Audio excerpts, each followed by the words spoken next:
Miami Heat 5-6 to start the year following their 124-111 win over the Indiana Pacers. Those two teams will meet again tomorrow at 5 p.m. And our next guest is the radio play-by-play voice for your Miami Heat, as well as their TV host. You also hear him on Sirius XM. He's Jason Jackson. Make sure to follow him on Twitter at The Jax Show. And Mr. Jackson, I'm humbled that a Titan such as yourself would come on my little show. How are you, sir?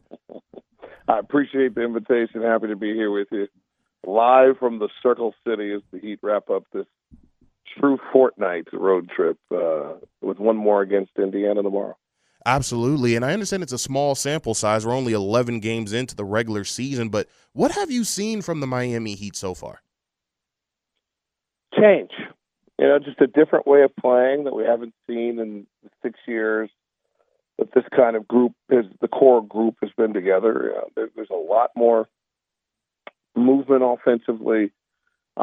Still, almost everything comes off drives now, more so than just kind of a setup or a handoff at the top. Those things are still there in the offense, but definitely probing into the paint, trying to get to the rack, and if it's not there, kicking it back out for a three. It's still trying to play inside out in some ways, but we're in a let it fly universe, in this NBA, and so you got to keep up with everybody who's willing to shoot 43s a game, damn near half your possessions, and it's the math is simple. I kid all the time. 3 is more than 2 all day, so this is going to be a splash fest, and we're still getting to that place of trying to have the entire group together.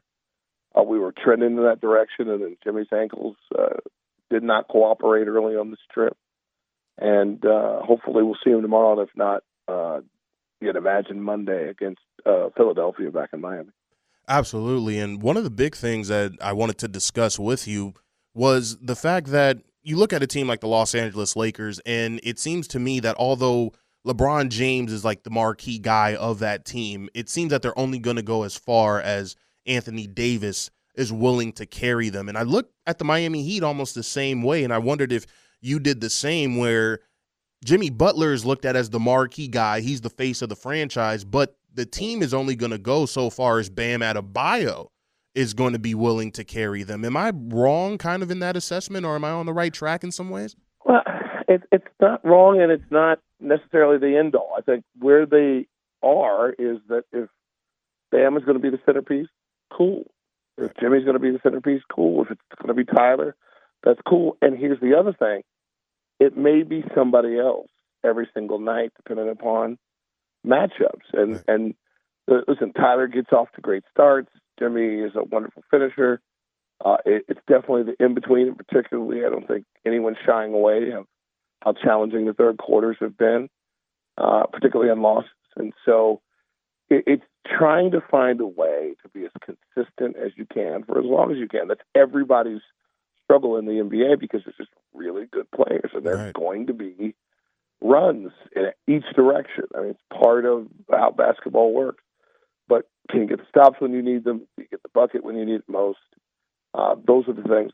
I would argue everyone in this league, except for maybe Golden State, Cleveland, and Boston, OKC, these teams gotten off to incredible starts.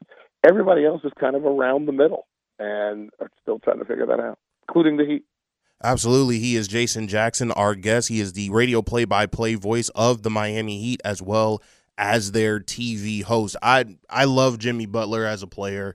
If he retires, I'm going to remember his career with the Miami Heat. I understand he's been with teams like the Chicago Bulls and Philadelphia 76ers, as well as the Timberwolves, but it seems like he has had his most success with Miami. But I saw an interesting post, and I don't believe everything on Twitter. However, it said, if Jimmy Butler is to be made available, he may go to this team or he may go to that team. And it made me think back to when Pat Riley had that end-of-the-year press conference where some people thought he may have been taking a slight jab at Jimmy Butler, who unfortunately wasn't able to play for the duration of that playoff series. But what's the likelihood, in your opinion, that Jimmy Butler remains a member of the Miami Heat to finish out his career?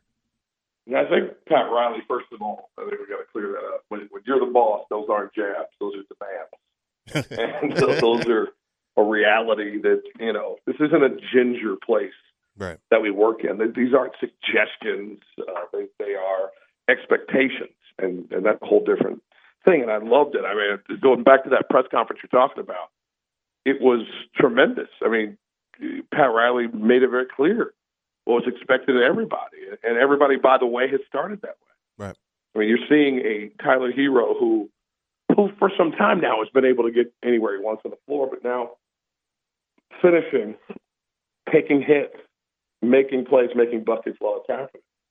And then you get this wonderful thing about a challenge to Jimmy's time on the floor. And I think that, barring injury, of course, right. I mean, we're going to see as much of that work out and pan out the way that we would hope and it should. But now you can't get into the ether stuff. When you're covering a team the way that I do and the way right. that we're asked to as team broadcasters, it is about the game. Right. Who is going to be on the floor? Who's going to do it? There's obviously the world of the beat writers and the world of bloggers and folks that are trying to get attention and clicks and stuff. I am so blessed not to be in that universe. If there's going to be a change, I get a press release. Right. I introduce myself, and we keep it moving. Right.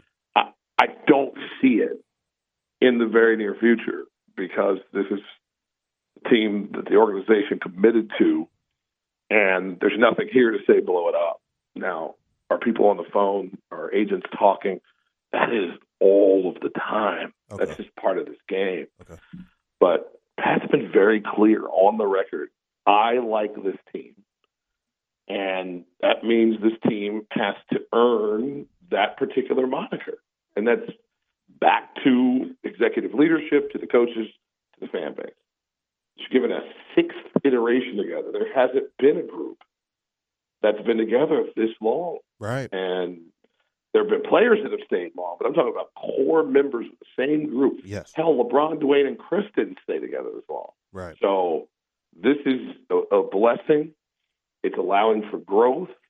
There's a recommitment in this space to the growth of younger players while we're still trying to contend, right. which has not necessarily been the case. And so I'm here to see it through.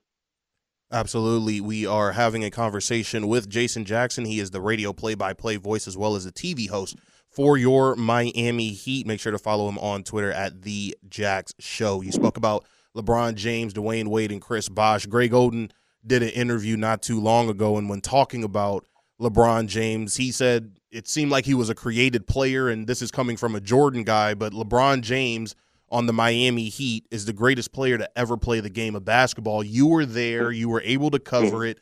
And I just wanted to know from you, having a front row seat to it all, just how good was LeBron James during his time in Miami, and kind of what was the vibe like in the city and the electricity in the arena during that Big Three era?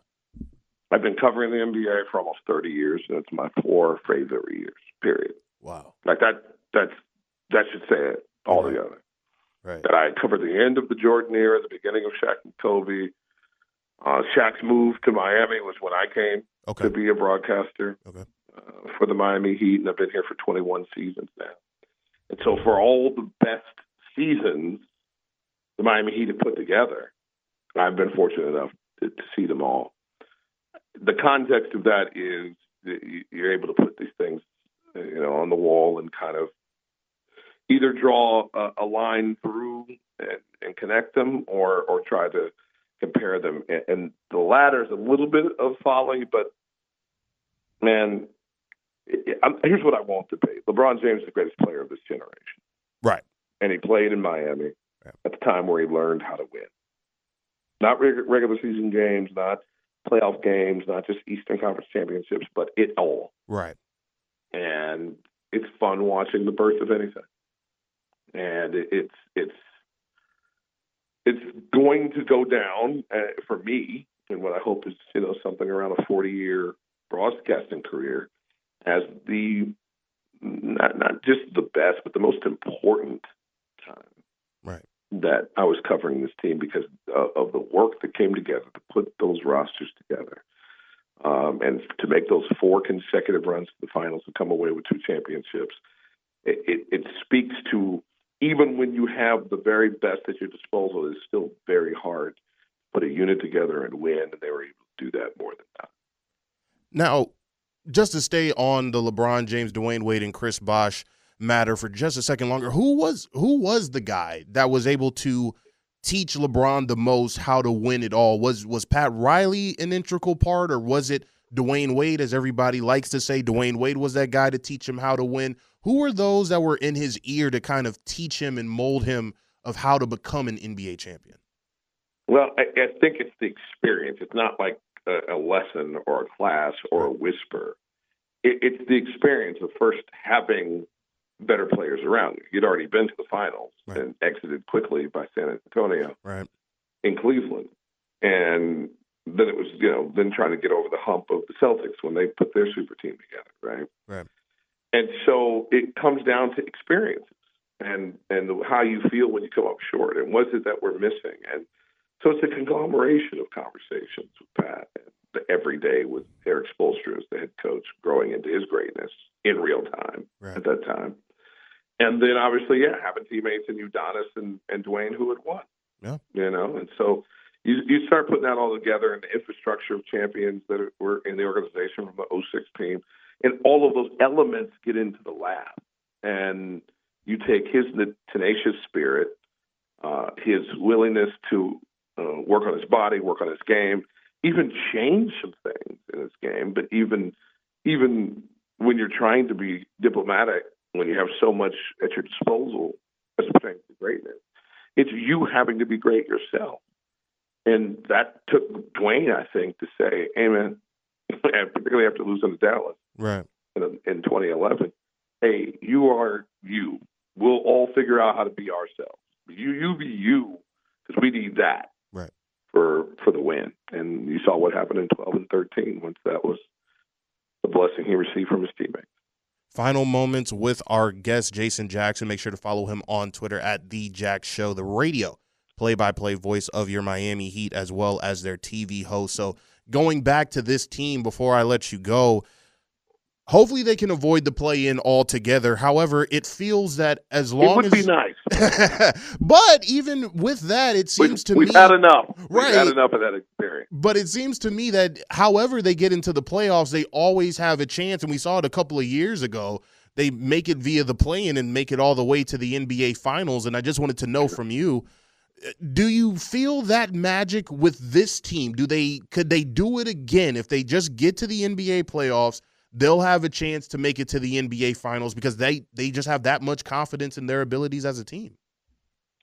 From your mouth, I'll say that. I believe in this group because I've seen them at their best. And at their best, no one can beat them in a 7-game series. Okay. It's just the 2 times that they've gotten to the NBA Finals in 23 and 20, the team wasn't at its best, wasn't healthy-esque, because it is hell getting through that gauntlet. Whoever ends up being the NBA champion, it is not an easy run. I don't care how good you are. Even those Lakers and Spurs teams, some of those teams lost a single game in the postseason. But it doesn't mean every win they had was easy. And so I think it's easy for us to look through the 82.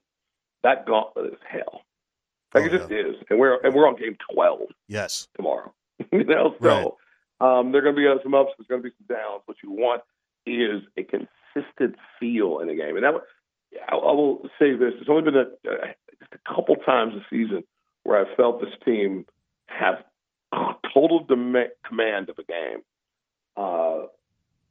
And I think that's where they want to get more to. And that obviously, as you well know, will rest, rule, and abide in defensive activity. Yes. Not always stops, and not always steals, but deflections and making shots hard. And then trying to turn that into easy basketball the other way. That's when this team will be at its very best. He is Jason Jackson. Follow him on Twitter at The Jax Show, the radio play-by-play voice of the Miami Heat. So gracious to give us a couple moments of his time to talk about the team. Mr. Jackson, thank you again so much, and hopefully we're able to do this again down the road. You call, I'll answer. Absolutely. There he goes. Jason Jackson of the Miami